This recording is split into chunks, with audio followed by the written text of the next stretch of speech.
Hello dear friends, അങ്ങനെ നമ്മളും നിങ്ങളും എല്ലാവരും കാത്തിരുന്ന് CLE exam going to happen the coming day. അപ്പോൾ 7 days to CLE എന്ന ജോബ് സെക്യൂരിറ്റിയുടെ ഈ സീരീസിൽ നമ്മളുടെ അവസാനത്തെ ദിവസത്തെ last message and last tips from my side ഞാൻ സന്തോഷപൂർവ്വം നിങ്ങളോട് ഷെയർ ചെയ്യുകയാണ്.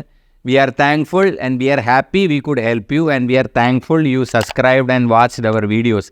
ഇതെല്ലാം നിങ്ങൾക്ക് ഗുണകരമായി ഉണ്ടാവുമെന്ന് ഉറപ്പാണ്. അപ്പോൾ പരീക്ഷ ഹാളിലേക്ക് കയറുമ്പോൾ സ്വാഭാവികമായിട്ടും ടെൻഷൻ ഉണ്ടാകും. നമ്മൾക്ക് മുന്നിൽ കാണാത്ത, നമ്മൾ പ്രതീക്ഷിക്കാത്ത പ്രതിസന്ധികൾ ഉണ്ടാവും. അപ്പോൾ ഞാൻ എപ്പോഴും ഒരുപാട് കുട്ടികളോട്, അല്ലെങ്കിൽ എന്നെ വ്യക്തിപരമായി സ്വാധീനിച്ചൊരു വ്യക്തിത്വമായതുകൊണ്ട് നമുക്ക് പ്രതീക്ഷിക്കാവുന്ന ലോകത്തിലെ ഏറ്റവും വലിയ മത്സര പരീക്ഷകളിൽ ഒന്നാണ്. 10 ലക്ഷത്തോളം പേരാണ് 1000 പേരുള്ള സിവിൽ സർവീസിന് ക്വാളിഫൈ ചെയ്യാൻ എഴുതുന്നത്. എന്നെ വളരെയധികം സ്വാധീനിച്ച ഒരു വ്യക്തിത്വമാണ് ഇറാ സിഗാൾ എന്ന് പറയുന്ന ആ മഹനീയ വനിത. ഇറാ സിഗാൾ 62% ശരീരത്തിൽ വൈകല്യമുള്ള 62% she's A physically challenged person. അവർക്ക് ഒരിക്കലും നിവർന്ന് നിൽക്കാൻ പറ്റില്ല. ശരീരത്തിന് വന്ന് നട്ടലിന് വന്ന ഒരു ഇൻഫെക്ഷൻ കാരണം she can move her eyes properly. 62% ശാരീരിക ബുദ്ധിമുട്ടുള്ള ഇറാ സിഗാൾ ഡൽഹി യൂണിവേഴ്സിറ്റിയിൽ നിന്ന് ബിടെക് ചെയ്യുന്നു. അത് കഴിഞ്ഞ് MBA ചെയ്യുന്നു. കാഡ്ബറീസിലും കൊക്കക്കോളയിലും ക്യാമ്പസ് പ്ലേസ്മെൻറ്റ് കിട്ടുന്നു. 30 ലക്ഷത്തോളം ശമ്പളത്തിന് അവർ പ്ലേസ്ഡ് ആവുന്നു. ഇതെല്ലാമായിട്ട് പോലും in spite of all these challenges she did all Har education great way and she got placed also. പക്ഷേ 2011 ഇറാ സിഗാളിനൊരു മോഹം ഉദിച്ചു. അവർ സിവിൽ സർവീസിന് അപ്പിയർ ചെയ്തു. അവർ സിവിൽ സർവീസ് ക്വാളിഫൈ ചെയ്തു. പക്ഷേ IAS കിട്ടിയില്ല. She didn't go for interview. അവർക്ക് IRS ആണ് കിട്ടിയത്. 2012 ഇറാ സിഗാൾ വീണ്ടും സിവിൽ സർവീസിന് അപ്പിയർ ചെയ്തു. അവർക്ക് വീണ്ടും IRS ആണ് കിട്ടിയത്. She didn't go for interview. 2013 Ira Singhal വീണ്ടും സിവിൽ സർവീസ് പരീക്ഷ എഴുതി. വീണ്ടും she qualified only for IRS. 3 തവണ IRS മാത്രം കിട്ടിയപ്പോൾ അത്തവണ അവർ ഇൻ്റർവ്യൂവിന് പോയി. ഇൻ്റർവ്യൂവിന് പോയപ്പോൾ ഇൻ്റർവ്യൂ പാനൽ 62% ഫിസിക്കൽ ചാലഞ്ചുള്ള ഇറാ സിഗാളിന് in spite of she qualifying IRS അത്ര മോശമല്ല മൈ ഡിയർ ഫ്രണ്ട്സ്. ഈ 1000 റാങ്കിൻ്റെ ഉള്ളിൽ വരുന്ന ഒരു ടോപ്പ് റാങ്കാണ്. 10 ലക്ഷം പേരിൽ 68% ശാരീരിക ബുദ്ധിമുട്ടുണ്ടായിട്ട് പോലും ഷീ ക്വാളിഫൈഡ്. പക്ഷേ അതോറിറ്റീസ് അവരോട് പറഞ്ഞത് 62% വൈകല്യമുള്ള നിങ്ങളെ സിവിൽ സർവീസിന് പരിഗണിക്കാൻ പറ്റില്ല. Imagine my good friends, 3 times she attempted 2011, 12 and 13. 2014 my dear friends Ira Singhal വീണ്ടും സിവിൽ സർവീസ് പരീക്ഷയിൽ ഹാജരായി. She applied and she appeared for the exam under the general category. 3 തവണ നിരസിക്കപ്പെട്ട തൻ്റെ ആഗ്രഹം 2014 Ira Singhal qualified the civil service exam as all India rank number 1 in the general category. All India rank number 1 ആയിട്ടാണ് അവർ ആ interview പാനലിൻ്റെ മുന്നിൽ വീണ്ടും പോയിരുന്നത്. If you look at Har interview, she had clearly stated, ഞാൻ ഓൾ ഇന്ത്യ റാങ്ക് നമ്പർ 1 ആയതുകൊണ്ടാണ് എൻ്റെ മറ്റ് ബുദ്ധിമുട്ടുകളെയോ വൈകല്യങ്ങളെയോ പാനലിന് എഴുതി തള്ളേണ്ടി വന്നത്. Look at the way my good friends this great girl had strived in her life in spite of all the challenge to become all India rank number 1. നമുക്കും നമ്മുടെ മുന്നിൽ വരാൻ പോകുന്ന നാളത്തെ പരീക്ഷ ഇതുപോലെ നമ്മളെ തന്നെ തിരിച്ചറിയാനുള്ളൊരു വലിയ അവസരമാണ്. സോ സെറ്റ് ബാക്സ് ഉണ്ടാകും, നമ്മൾ വിചാരിച്ച പോലെ ആവില്ല. പക്ഷേ ഇത്തരം മഹനീയ കഥകൾ നമ്മളെ ഓർമ്മിപ്പിക്കുന്നത് എന്താണ്? നിങ്ങളത് ലക്ഷ്യമിട്ടിട്ടുണ്ടെങ്കിൽ എന്ത് തടസ്സങ്ങളും വന്നോട്ടെ, നമ്മളത് നേടിയിരിക്കും. അപ്പം നാളെ നടക്കാൻ പോകുന്ന CLE എക്സാമിൽ നിങ്ങൾ ഉന്നത വിജയം നേടണം. പക്ഷെ ഞാൻ ഇത് മാത്രം പറഞ്ഞു നിർത്തുന്നില്ല.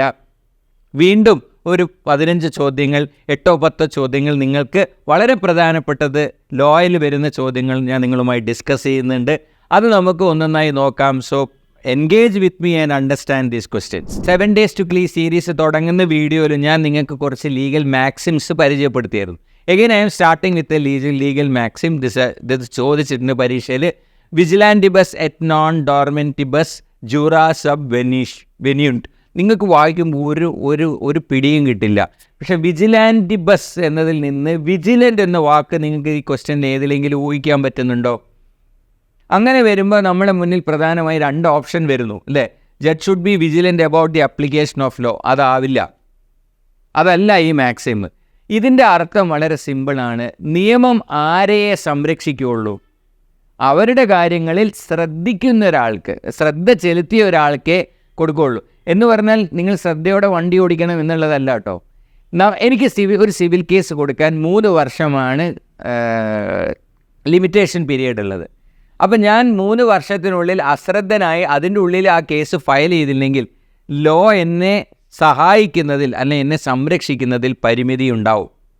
ഓക്കെ, അപ്പോൾ നമ്മൾക്ക് ഭൂമിയുണ്ട്, നമ്മൾ ആ ഭൂമിയുടെ കരമടച്ച് അതിൻ്റെ കാര്യങ്ങളും രേഖകളൊക്കെ കൃത്യമാക്കി വെച്ചാൽ മാത്രമേ നാളെ അതിലേക്ക് ഒരു ട്രസ്പാസോ ഒരു അക്വിസിഷനോ വന്നാൽ law will protect only who are vigilant of their rights. അപ്പം നമുക്കൊരു റൈറ്റ് ഉണ്ടെങ്കിൽ അത് എപ്പോഴെങ്കിലും വന്ന് അശ്രദ്ധമായി കാഷ്വലായി ചോദിച്ചാൽ കോടതി അതിനെ പരിഗണിക്കില്ല. അതുകൊണ്ടാണ് പറയുന്നത് law assist those who are vigilant of their rights, not those who are careless of them. നമ്മളെ ഭാഗത്ത് നിന്ന് എടുക്കേണ്ട ശ്രദ്ധ നമ്മൾ എടുത്താലേ ദ പ്രോസസ് ഓഫ് ലോ നമ്മളെ പിന്തുണയ്ക്കുകയുള്ളൂ. ഓക്കെ, അതൊരു കാണുമ്പോൾ ടഫ് തോന്നുമെങ്കിലും അർത്ഥം വെച്ചാൽ വളരെ സിമ്പിളായിട്ടുള്ള ഒരു മാക്സിമാണ്. We look at the next question. വീണ്ടും ഞാനൊരു മാക്സിം ആണ് കാണിക്കുന്നത്. ഇത് ചോദിച്ചിട്ടുള്ളതാണ്. ഡി മിനിമസ് നോം ക്യൂറാക്റ്റിക് ലെക്സ്. എന്തായിരിക്കാം ലെക്സ് എന്നുള്ള വാക്ക് വരുന്നത്? ഇതിലൊരു ഓപ്ഷനിൽ ലെക്സ് വരുന്നുള്ളൂ. അപ്പോൾ ലെക്സ് ലോ ആണ് എന്ന് കണ്ടാൽ തന്നെ ചെറുതായിട്ടൊന്ന് ഊഹിക്കാം. ഇതിൻ്റെ ആൻസർ വരുന്നത് ആൻസർ ബി ആണ്. നിയമം കൊച്ചു കൊച്ചു കാര്യങ്ങളെക്കുറിച്ച് അനാവശ്യമായി സമയം ചെലവഴിക്കില്ല. Law is not concerned about trivial matters. അപ്പോൾ നിങ്ങളെ ഒരാൾ മുഖത്ത് ഒന്ന് തള്ളിയതേ ഉള്ളൂ, ചെറിയൊരു തള്ളല്ലേ തള്ളിയുള്ളൂ, അതൊരു വലിയ വിഷയമാണോ? അതല്ല ഇതിൻ്റെ ചോദ്യം. നമ്മൾ പലപ്പോഴും നമ്മൾ കാണാറുണ്ടല്ലോ റിട്ട് പെറ്റീഷനുകൾ അല്ലെങ്കിൽ പൊതു താല്പര്യ അർജികൾ കോടതികൾ തള്ളുമ്പോൾ ഈ മാക്സിമം പറയാറുണ്ട്. നിങ്ങളിങ്ങനെ കോടതിയുടെ സമയം അനാവശ്യമായി വേസ്റ്റ് ചെയ്യരുത്. ഗൗനിക്കപ്പെടുന്ന ഒരു ലീഗൽ വയലേഷൻ ഉണ്ടെങ്കിൽ മാത്രമേ കോടതി ഇടപെടുകയുള്ളൂ. If it is something very trivial matter, court will not interfere. Answer B ആണ് ഈ ക്വസ്റ്റ്യനിൽ വരുന്നത്. We will look at the next question. ഇവിടെ വളരെ ശ്രദ്ധിക്കണം. ഇഗ്നോറൻഷ്യ ഫാക്ടി എക്സ്ക്യൂസാറ്റ് എന്നാണ് പറഞ്ഞിട്ടുള്ളത്, നോൺ എക്സ്ക്യൂസാറ്റ് അല്ല.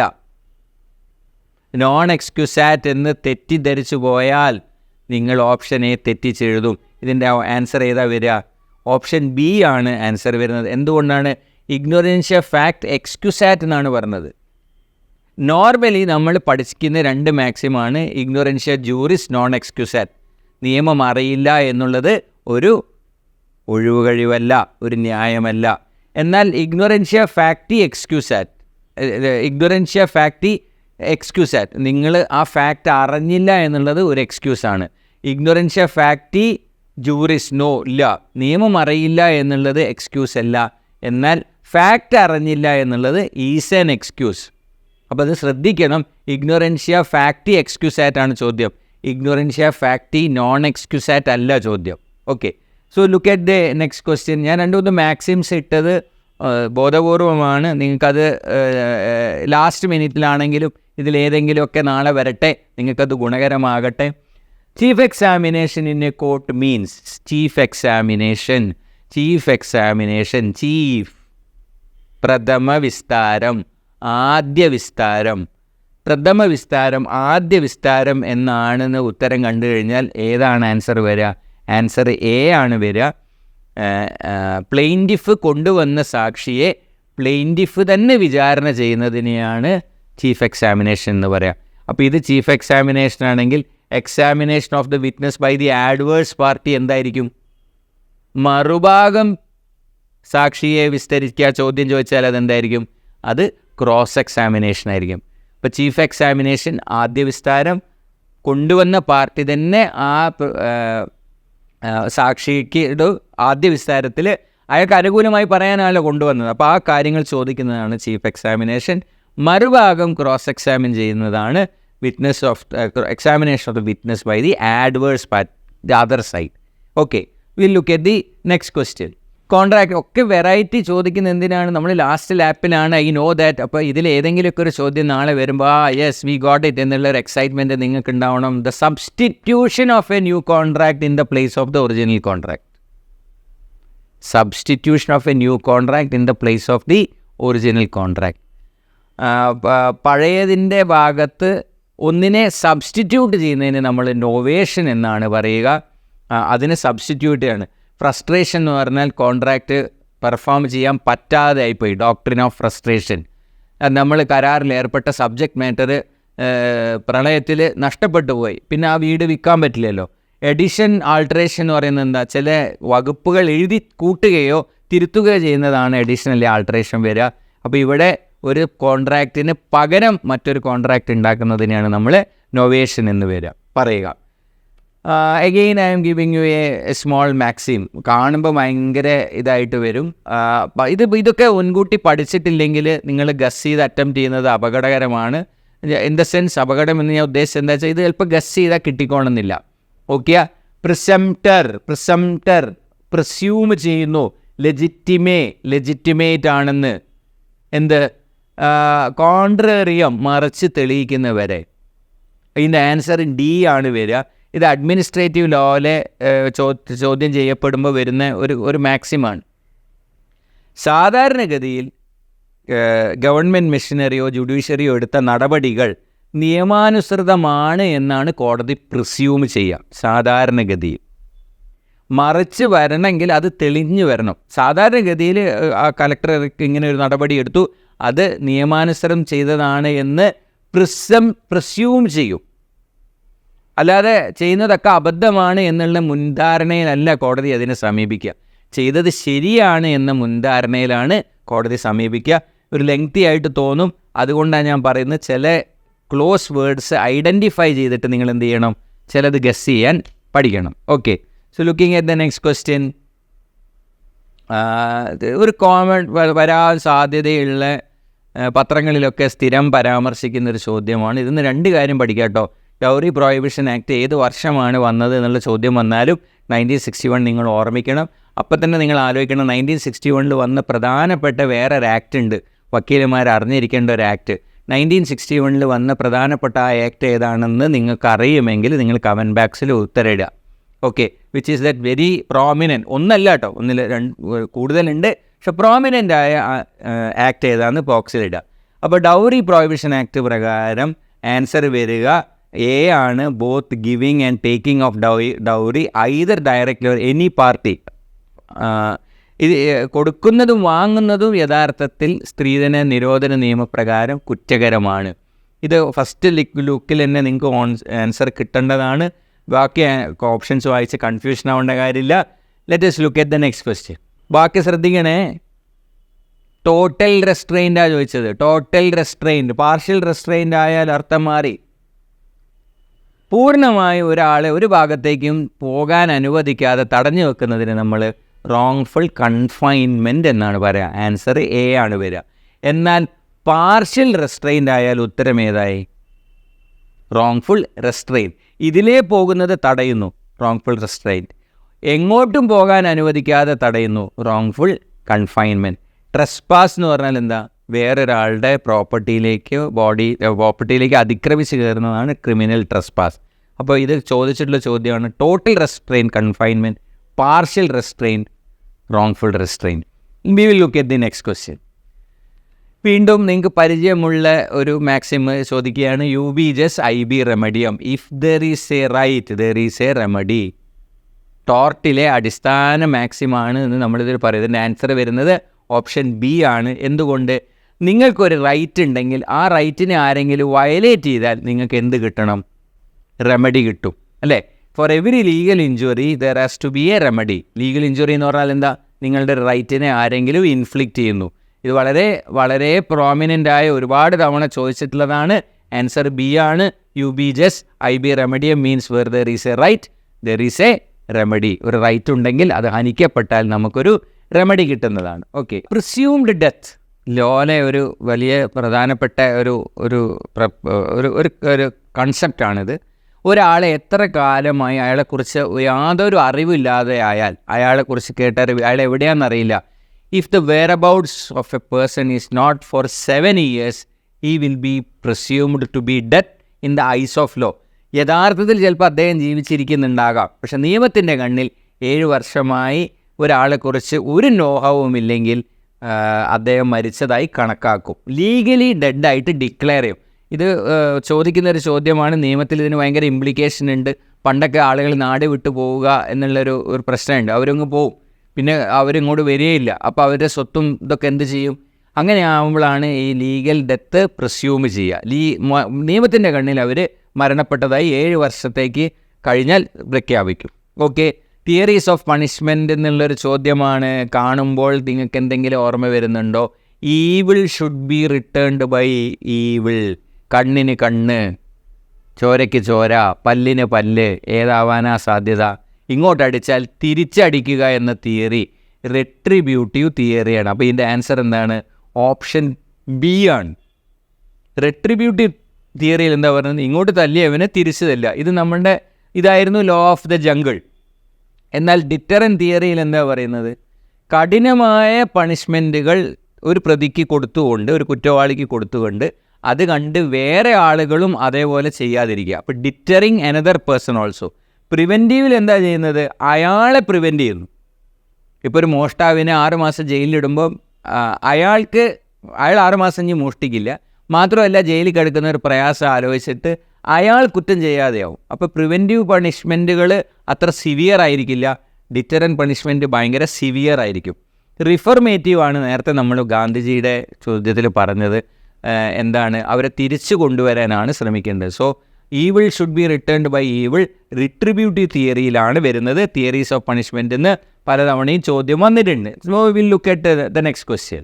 Election petitions are heard by. ഒരു ധാരണയില്ലെങ്കിൽ നിങ്ങൾ അനാവശ്യമായി വല്ല ഇലക്ഷൻ കമ്മീഷനോ അല്ലെങ്കിൽ ഇലക്ഷൻ ട്രൈബ്യൂണലിനോ ഒന്ന് തെറ്റിദ്ധരിക്കും. ഇവിടെ ചോദിച്ചത് ഇത്രയേ ഉള്ളൂ.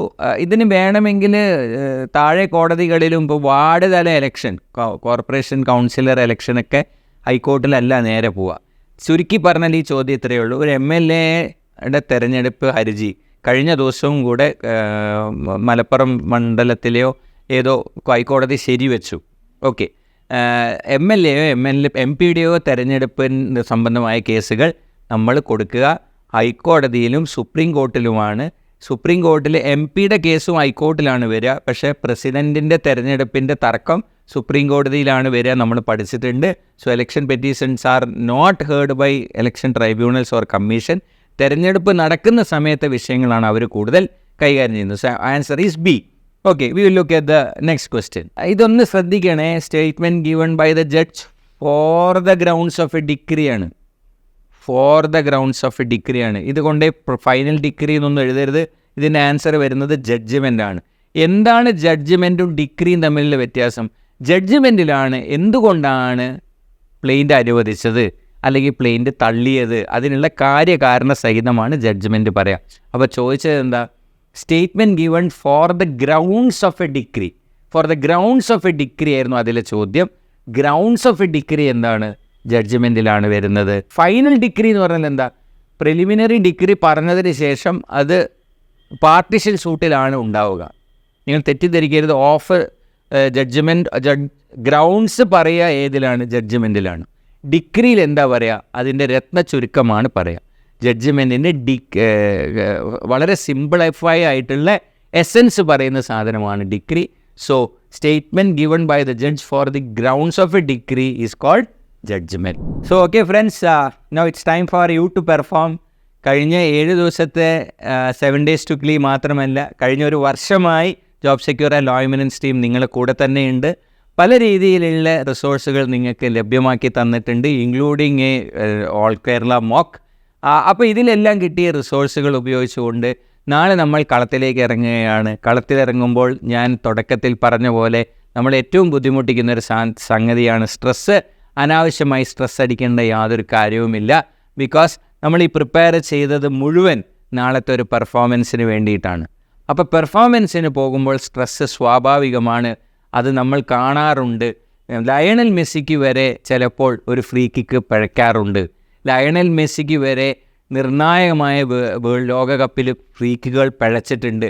പക്ഷേ അതിമനോഹരമായി അദ്ദേഹം 8 വർഷം വീണ്ടും കഠിനാധ്വാനം ചെയ്ത് തിരിച്ചു വന്ന് തൻ്റെ രാജ്യത്തിന് വേണ്ടി വേൾഡ് കപ്പ് ലിഫ്റ്റ് ചെയ്തിട്ടുണ്ട്.